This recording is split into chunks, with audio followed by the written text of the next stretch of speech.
Bonjour à tous, bienvenue dans une nouvelle vidéo un peu particulière mais très importante. D'autres urbexeurs et enquêteurs du paranormal ont déjà réalisé ce type de contenu, mais j'estime avoir de mon côté également une part de responsabilité en quelque sorte. Moi-même, c'est GusDX qui m'a donné envie de me lancer dans l'enquête paranormale. Il est du coup possible que je donne également à d'autres l'envie de se lancer, même si ma communauté n'est pas encore très grande à l'heure actuelle. L'urbex ainsi que l'enquête paranormale dans des lieux abandonnés ne sont pas des activités sans risque. Il est donc indispensable de respecter des règles de sécurité.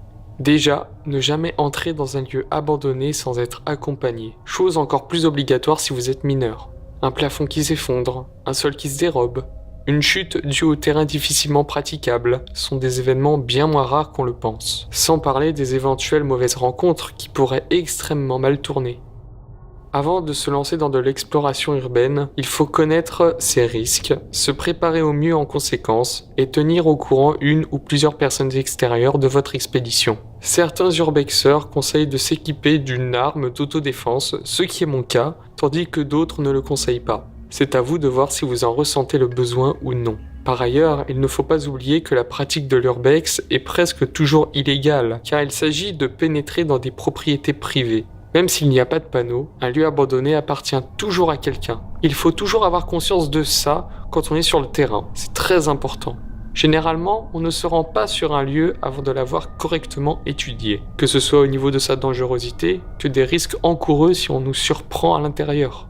Typiquement, certains spots sont clairement à éviter. Tout ce qui est entrepôt ou laboratoire abandonné, contenant potentiellement des produits chimiques à l'air libre, ou même parfois ayant un taux de radioactivité non négligeable. Sincèrement, évitez ces endroits. Il n'y a rien de gratifiant d'y aller si c'est pour prendre de tels risques pour votre vie. Surtout que ce sont loin d'être des lieux très intéressants. Maintenant que nous avons brossé en large ce qui concerne la sécurité, nous allons aborder un sujet tout aussi important, le respect des lieux que vous souhaitez visiter.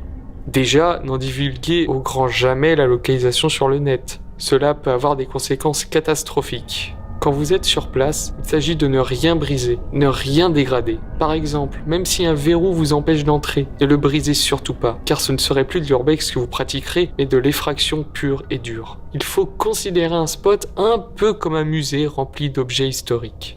En parlant d'histoire, il y a une autre forme de respect supplémentaire à appliquer, surtout si vous voulez faire de l'enquête paranormale. Les lieux dans lesquels vous pénétrez ont un passé, et mentir sur ce passé constitue une forme de vandalisme. Par conséquent, faire croire qu'un lieu est hanté alors que ce n'est pas le cas tient également du vandalisme. Très régulièrement, cette règle-là n'est malheureusement pas respectée, surtout sur YouTube.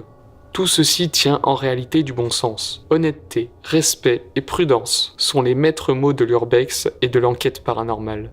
Vu pour le moment mon manque d'expérience dans le domaine, je ne me permettrai pas de vous donner des conseils plus poussés. Je pense vous avoir dit l'essentiel.